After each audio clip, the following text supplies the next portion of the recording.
कहा कि जो लोगों का सलाह माने ऊंचे पायदानों पे, तो आप भी तो राजनीति में बचपन से सक्रिय थे और आज भी वहीं जिले लेवल तक ही सिमट कर रह गए।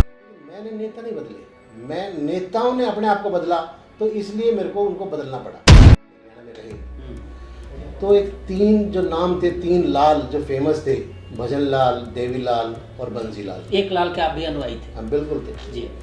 और मैं तीनों लालों को नमन करता हूँ। एक किन्नर को यहाँ से विधानसभा चुनाव लड़ाया था आपने? हाँ जी, हाँ जी। जी। उसका नाम था धन्नो भाई, अगर रिकॉर्ड में भी देखेंगे तो उसका नाम मिलेगा। के साथ दिया और वो व्यक्ति एमएलए बन जाता है और फिर उसका मेरा यूज तो खत्म हो गया ना, एमएलए वो बन चुका। उसके बाद वो मेरे को पूछता है नहीं पूछता है, बात करता है नहीं करता है, तो वो ये बातें नॉर्मल है।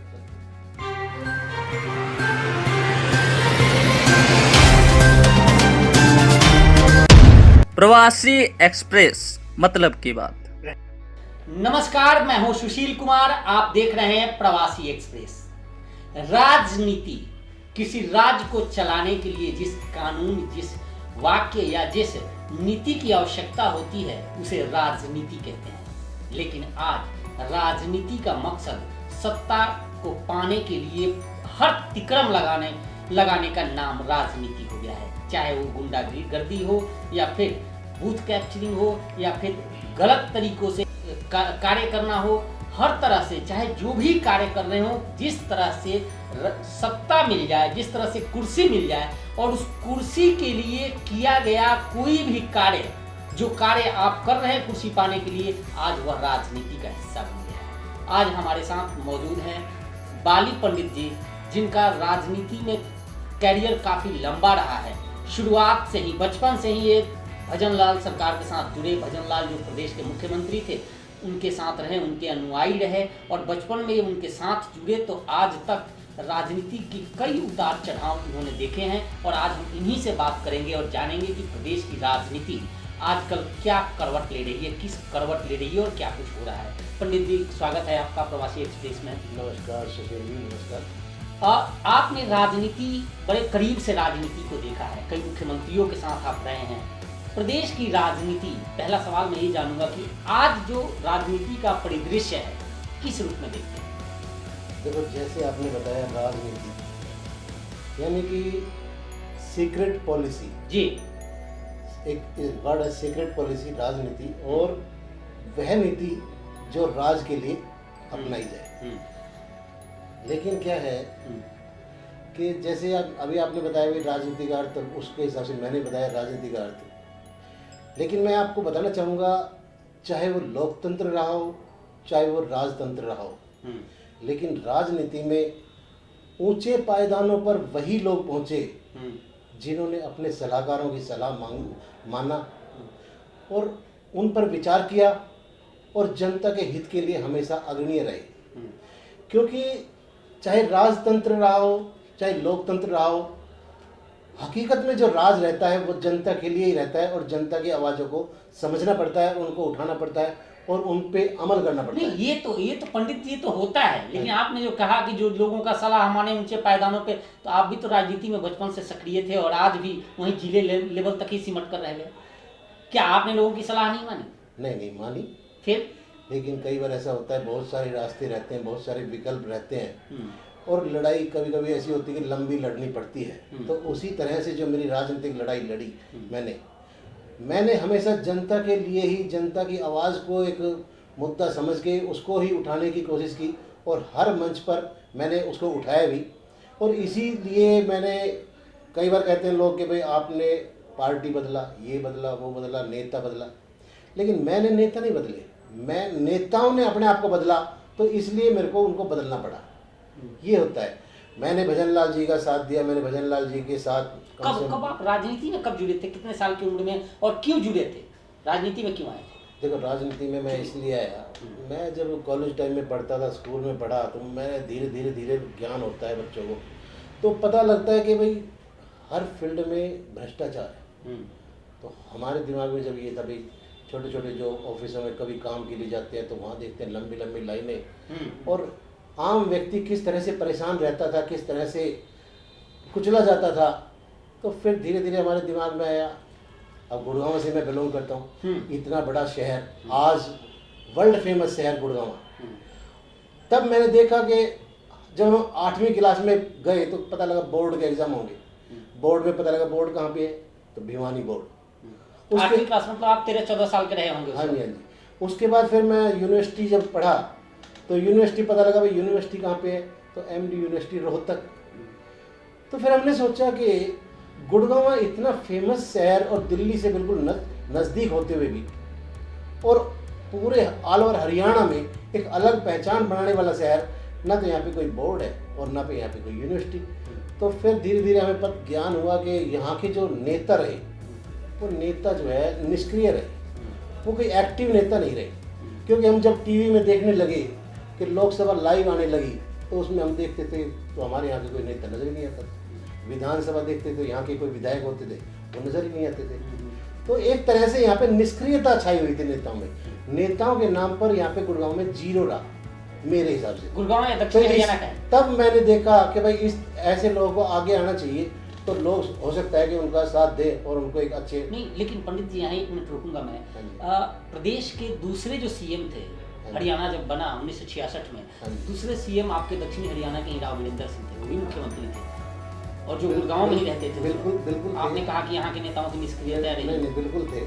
हमारे पहले जो मुख्यमंत्री रहे वो तो पंडित भगवत दयाल जी रहे और दूसरे राव वीरेंद्र जी रहे और बहुत ही अच्छे और बहुत ही ज्ञानवान लोग थे वो। लेकिन क्या है कि हरियाणा में एक और तरह की भी राजनीति चलती है। किस तरह? जिस तरह मैं आपको बताना चाहूँगा, जितने भी आज तक मुख्यमंत्री हरियाणा में रहे तो एक 3 जो नाम थे, 3 लाल जो फेमस थे, भजन लाल, देवी लाल और बंसी लाल। एक लाल के आप भी अनुयायी? हम बिल्कुल थे जी। और मैं तीनों लालों को नमन करता हूँ।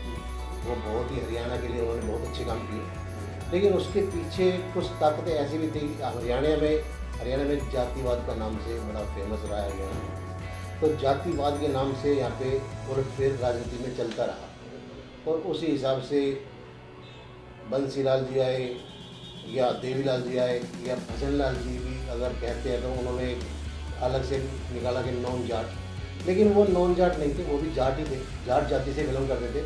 तो कुछ जाट उनका विरोध करते थे और कुछ जाट उनका साथ देते थे।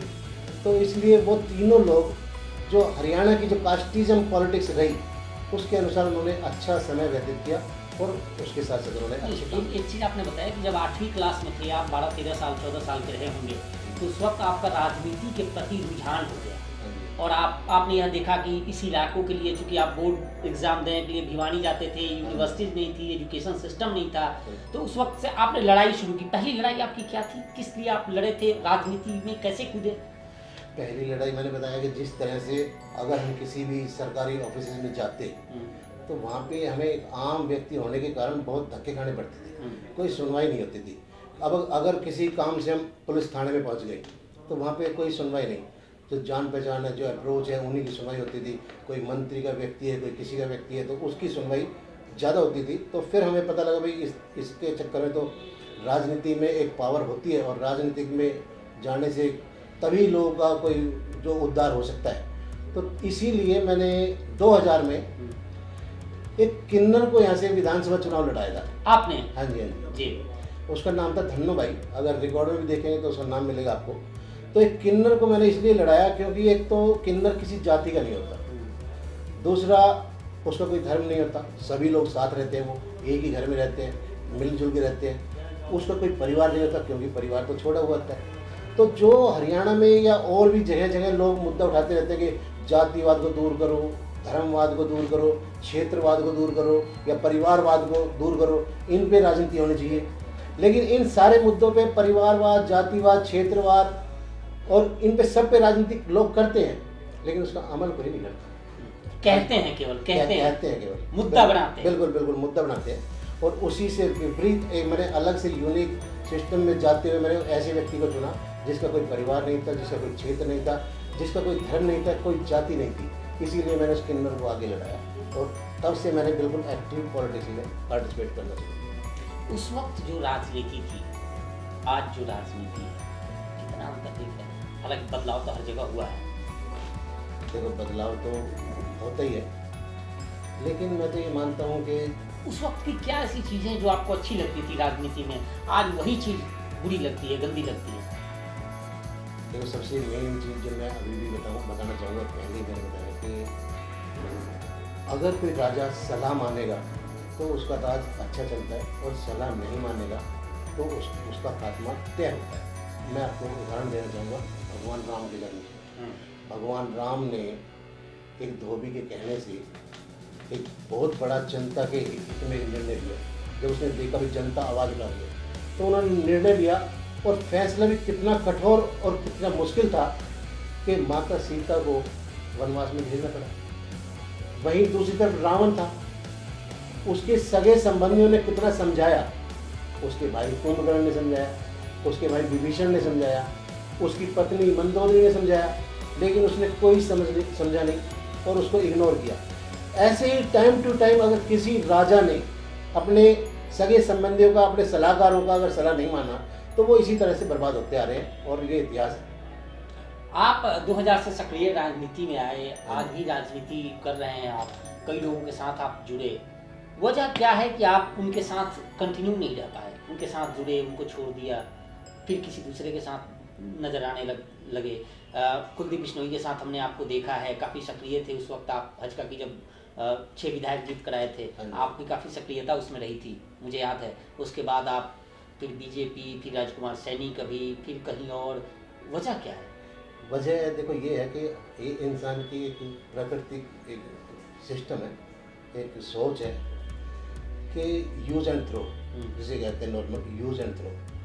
तो मैं आपको बताना चाहूँगा, अगर कोई हम एक बैग लाते हैं, बैंक से उसमें पैसे रख के लाते हैं एक बैग में, तो उन पैसों को हम तिजोरी में रखते हैं, उस बैग को तो तिजोरी में नहीं रखते। तो यूज एंड थ्रो, उसका यूज़ कर लिया, अब उसकी जगह अपने जहाँ स्टोर में रखना है वहाँ पे रख देते हैं। तो ऐसे ही लोग जो है यूज एंड थ्रो का सिस्टम करते हैं, और लोगों का यूज़ करते हैं, और जब उसका यूज़ हो गया तो उसकी कोई ज़रूरत नहीं है। अगर कोई मैंने किसी के साथ दिया और वो व्यक्ति एमएलए बन जाता है, और फिर उसका मेरा यूज़ तो ख़त्म हो गया ना, एमएलए वो बन चुका, उसके बाद वो मेरे को पूछता है नहीं पूछता है, बात करता है नहीं करता है, तो वो ये बात तो नॉर्मल है, चलती है। तो आप चुनाव क्यों नहीं लड़ जाते? आप जो दूसरों को सपोर्ट करते हैं, आप स्वयं क्यों नहीं लड़ते? देखो मेरे एक्सपीरियंस के अनुसार मैं सारी चीज़ें समझता हूँ, और चुनाव लड़ना, कोई ऐसा व्यक्ति नहीं है जो पॉलिटिक्स में इन्वॉल्व हो और चुनाव ना लड़ना चाहता हो। लेकिन सिस्टम को समझते हुए जो जो सिस्टम में चाहिए होता है वो मैं समझता हूँ कि मेरे पास पूरा सिस्टम नहीं है, इसलिए मैं थोड़ा सा साथ दे के कि कोई अच्छा व्यक्ति आए और मैं उसका साथ दे दूँ और वो समाज के लिए ही भला कर पाए, ये भी बहुत बड़ी बात होती है। चाहे मेरा भला हो या ना हो, मेरा पर्सनल कोई ऐसा 2000 से सक्रिय राजनीति में आए। 8वीं में जब आप थे, आपने जैसा बताया, उस वक्त से आप कोई सिस्टम पसंद नहीं था राजनीति में, ऐसे लोग जिनकी नुमाइंदगी अच्छे तरह से नहीं थी, इस इलाके में अच्छा कुछ नहीं किए, इसलिए आपने राजनीति का रुख किया था और लोगों का सपोर्ट करना, या फिर आप वो किए। आज 2021 चल रहा है, क्या लगता है आपको कि जो आपने जिसके लिए फाइट करने, जिस मांग को लेकर, जिस मुद्दे को लेकर आप फाइट करने की आपने कोशिश की थी और कर रहे थे कोशिश, क्या वो मांग पूरी हो पाई है आपकी? वो चीज़ बिल्कुल नहीं है। आज मेरा 8th क्लास में जब मैं था और आज मेरी उम्र 50 साल हो। अच्छा। और जो मेरी सोच उस समय थी, ये शहर वहीं के वहीं रुका हुआ। फिर एजुकेशन के नाम पर मैं जब से होश संभाला, यहाँ पे 2 कॉलेज थे, DSD द्रोणाचार्य कॉलेज था और गवर्नमेंट कॉलेज मेहरौली रोड लड़कियों में। उसके अलावा एक सेक्टर 10 में जो खुला, सेक्टर 9 में, और इसके अलावा हॉस्पिटल को अगर देखा जाए तो एक सिविल हॉस्पिटल होता था, और आज के समय उसको भी तोड़ फोड़ करके वहाँ पे शिफ्ट किया गया है। लोग जो है उस समय यहाँ की जो आबादी थी लगभग 5 लाख भी नहीं होगी, और आज यहाँ की आबादी 25 लाख। इतना बड़ा शहर होने के बावजूद भी एजुकेशन सिस्टम, कॉलेज वहीं की वहीं और हॉस्पिटल वहीं की वहीं, तो और जो बड़ी बड़ी जो ज़रूरतें हैं उसका तो कोई नाम लेवा है ही नहीं। बस अड्डा जो 50 साल पहले था, आज ही वहीं की वहीं है। मेरे को तो यहाँ पे ऐसा लगता नहीं कि किसी भी नेता ने इतना जागरूक होते हुए कोई ऐसा कोई बड़ा काम किया हो कि गुड़गांव की एक पहचान बना पाए या बना सकता हो। ये मेट्रो जो आई है वो दिल्ली मेट्रो से टच में है गुड़गांव के। ये गुड़गांव का वो नहीं है, ये उनकी दिल्ली की मजबूरी रही कि गुड़गांव डेवलप हुआ। ये और लोगों की मजबूरी है कि गुड़गांव डेवलपमेंट हुआ। गुड़गांव जो डेवलप हुआ, यहाँ पे दिल्ली से टच होने के कारण, यहाँ पे शांति प्रिय लोग होने के कारण यहाँ पे लोग आए और लोगों ने यहाँ पे काम शुरू किया। लोग यहाँ पे जो इंडस्ट्री आई उनसे लोग जुड़े और रेजिडेंस भी लोगों ने बनाया। लेकिन आज भी लोग बड़ी परेशान हैं क्योंकि यहाँ पे कोई एजुकेशन के नाम पे कोई कुछ नहीं है और हेल्थ के नाम पे कोई कुछ नहीं है। लेकिन हमारी जो कोशिश है वो जारी रहेगी कि कोई ऐसा व्यक्ति आए जो इन बातों को समझ पाए और गुड़गांव का विकास हो। आखिर वजह क्या है, गलती किसकी है? रेवेन्यू सबसे ज़्यादा आप लोग देते हो, यहाँ से रेवेन्यू, यहाँ सारे नेता मंत्री सबका आवास यहाँ इस गुड़गांव में, उसके बावजूद भी गुड़गांव डेवलपमेंट को लेकर काफ़ी फिसड्डी साबित हो रहा है। वो फिसड्डी इसलिए साबित हो रहा है कि जो यहाँ के जो नुमाइंदे रहे, देखो सिस्टम तो रहता ही है ना। लोकतंत्र में जो 4 स्तंभ बताए जाते हैं वो उसके हिसाब से तो सिस्टम बना हुआ है। सीवर किसको साफ करना वो डिपार्टमेंट है ना। सड़कें किसको बनानी है वो डिपार्टमेंट है। लेकिन उस पर जो नज़र रखने वाला जो डिपार्टमेंट होता है वो है पॉलिटिक्स, राजनीतिज्ञ है। लेकिन राजनीतिज्ञों की कोई सोच नहीं है और इस सोच के कारण ही कोई भी काम आगे बढ़ता है। कोई अगर घर में किसी की अच्छी सोच होगी तो वो घर को भी सुंदर रखता है, लेकिन अगर सोच उसकी नहीं होगी तो वो ऐसे ही पड़ा रहता है। आपको जानकारी होगी, मैंने भी विगत 5-10 सालों में ये देखा है, कई टर्म से यहाँ देखे, गुड़गांव विधानसभा या लोकसभा की जो सीट होती है, राजनीति की बात करते हो, मुझे लग रहा है कि देश में सबसे महंगी अगर नहीं हुई तो फिर भी सबसे महंगी जो सीटें होंगी 2-4-5 उसमें से एक आती होगी। और सबकी इच्छा रहती है कि गुड़गांव में बसें, गुड़गांव में राजनीति करें, ये करें। और लोग जीतते भी हैं, आते भी हैं, ऐसा नहीं खर्च करते हैं, सब कुछ करते हैं, जीत के जाने के बाद पूर्ण करने देते हैं। कहीं ना कहीं वो जनता को या फिर जो जनता है वो अपना काम ठीक से नहीं करा पाती है। नहीं, देखिए ऐसा है कि राजनीति का एक सिस्टम भी बना हुआ है। जो हमारे लोकतंत्र जो स्थापित किया गया उसमें एक सिस्टम है और उस सिस्टम से कहीं ना कहीं लोग जूझते रहते हैं और वो कब तक जूझेंगे ये समय बताएगा। अच्छे व्यक्ति भी आते हैं लाइन में, लेकिन उन अच्छे व्यक्तियों के लिए फिर लोगों के पास डिमांड रहती है कि टिकट किस पार्टी से। तो बहुत सारी बातें होती हैं, उन बातों पे लोग फंसे हुए हैं। और कई बार ऐसे व्यक्ति आते हैं वो सारी टिकटों को इधर उधर कर देते हैं। उनको ना टिकट की ज़रूरत होगी कभी और ना ही किसी और पहचान की ज़रूरत होगी।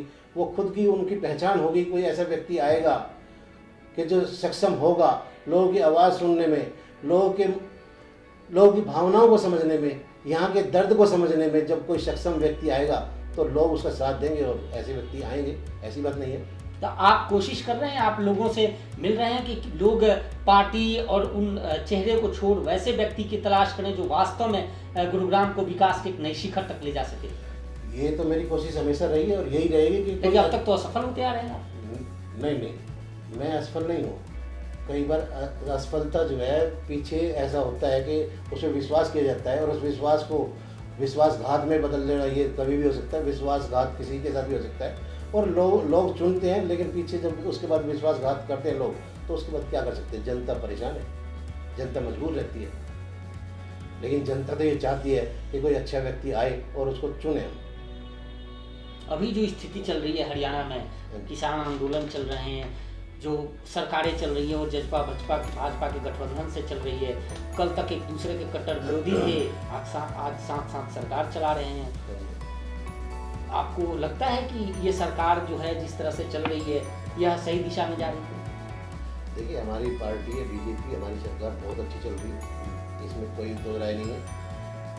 आज तक का इतिहास है कि हमारी जो सरकार पिछले 5 साल भी रही और अभी भी चल रही है। बिल्कुल सबको समान समझते हुए हमारी सरकार ने फैसले किए। कोई भी ऐसा कोई घोटाले का कोई सिस्टम आज तक हमारी सरकार ने कोई नहीं किया। जन जन को समान मानते हुए हमारी सरकार के फैसले किए जा रहे हैं। हमारी सरकार में जो नौकरियां दी गई वो ऑनलाइन सिस्टम से दी जा रही है, किसी में कोई भेदभाव नहीं है। ऐसा नहीं है कि पैसे लेके यहाँ पे नौकरी दी जा रही है। गरीब लोगों को, गरीब बच्चों को भी नौकरी मिली है और इससे अच्छी सरकार मेरे को ऐसा नहीं लगता कि पहले कोई हरियाणा में कोई ऐसी आई हो। कई तो विधायक आपकी पार्टी के हैं, वो लगातार आरोप लगाते हैं कि उनके जो ऑफिसर्स हैं वो उनकी बात नहीं सुनते, उनके काम नहीं करते। आप कह रहे हैं कि सरकार आपकी अच्छी चल रही है। नहीं, ऐसा कुछ नहीं है। ऑफिसर कौन सा है जो नहीं मानता होगा? चाहे एमएलए अपने कोई अगर गलत काम करवाना चाह रहे होंगे तो ऐसे काम तो नहीं करेंगे, क्योंकि हमारे माननीय मुख्यमंत्री जी मनोहर लाल खट्टर जी, उनका और हमारे माननीय प्रधानमंत्री जी मोदी जी, उनका एक ही नारा है कि ईमानदारी और ईमानदारी और ईमानदारी। आप सरकार को किस हरियाणा सरकार जो खट्टर सरकार साहब की सरकार है, आमूमन जो विपक्ष है, जो लोग हैं, वो कहते हैं कि प्रदेश के अब तक के सबसे कमज़ोर मुख्यमंत्री हैं, जो पानीपत में 26 जनवरी को झंडा फहराना था। और पहला, मुझे लग रहा है कि ये पहला मामला है कि किसी प्रदेश का मुख्यमंत्री 26 जनवरी को झंडा भी ना फहराया हो। निश्चित टाइम था, निश्चित समय किया गया था पानीपत के लिए, और वहाँ वो नहीं पहुँच पाए, झंडा नहीं फहराया। लोग कहते हैं सबसे कमज़ोर मुख्यमंत्री। देखो, एक छोटी सी उसके कारण अगर पूरे देश में या पूरे प्रदेश में उसका नुकसान हो तो मैं नहीं समझता ये ज़रूरी है। उस समय उपद्रव मचा हुआ था, उपद्रवी वहाँ पे लोग पहुँच गए थे, और उस पर एक अच्छा फैसला लेना ये हमारे मुख्यमंत्री ही कर सकते हैं, और उन्होंने एक अच्छा फैसला लिया। और कोई होते तो हो सकता है वहाँ पे लाठीचार्ज भी कराते, हो सकता है कि वहाँ पे गोलीबारी भी चलाते। और इतिहास गवाह है कि ऐसे मुख्यमंत्रियों ने ऐसे मौक़ों पर हरियाणा में, हाँ जी, हरियाणा में लाठीचार्ज करवाए हैं, गोलियां चलवाई हैं, लेकिन हमारे माननीय मुख्यमंत्री जी ने उस समय बड़ी सोच समझ के और सूझबूझ से काम लिया और ये निर्णय लिया, और आज हमारे प्रदेश में पूरी तरह से शांति बरकरार है। बिल्कुल, ये थे बाली पंडित जी, जिनका साथ चूंकि बीजेपी से हैं तो अमूमन इनका कहना भी जायज़ है अपनी पार्टी को लेकर कि मुख्यमंत्री या प्रदेश की सरकार अच्छा कर रही है। लेकिन सच्चाई और हकीकत तो यह है कि शुरू से, चाहे वो महाभारत, रामायण या महाभारत काल का जिक्र हो, या फिर गुप्त वंश का शासन हो, या फिर मौर्य वंश का शासन हो, या लोधी वंश का शासन हो, या फिर चौहान वंश का शासन हो, अंग्रेजों का शासन हो, मुगलों का शासन हो, प्रत्येक जिसका भी शासन रहा, जिसका भी राज रहा, जो भी शासक रहा, सबकी एक ही नीति रही कि राजनीति में कुछ भी करो, कैसे भी करो और सत्ता पाओ। और यही वजह है कि हरियाणा में भी हमने देखा है कि कैसे पिता पुत्र एक दूसरे के बागी हो गए और आखिरकार सत्ता पाई है। तो यह राजनीति का स्वरूप है। बहुत बहुत धन्यवाद आपका इन सभी मुद्दों पर चर्चा करने के लिए। इस तरह की वीडियोस देखने के लिए देखते रहें प्रवासी एक्सप्रेस। नमस्कार।